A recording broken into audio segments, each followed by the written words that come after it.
आज की मुरली का पुरुषार्थ है अपनी शक्तिशाली मनसा द्वारा सकाश देने की सेवा करो।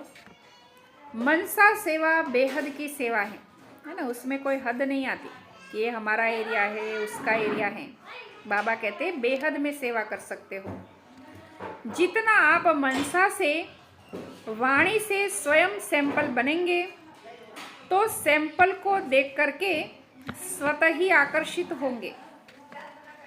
कोई भी स्थूल कार्य करते हुए मनसा द्वारा वाइब्रेशन फैलाने की सेवा करो। जैसे कोई बिजनेसमैन है तो स्वप्न में भी अपना बिजनेस देखता है, ऐसे आपका काम है विश्व कल्याण करना। यही आपका ऑक्यूपेशन है। इस ऑक्यूपेशन को स्मृति में रख सदा सेवा में बिजी रहो। अच्छा, ओम शांति।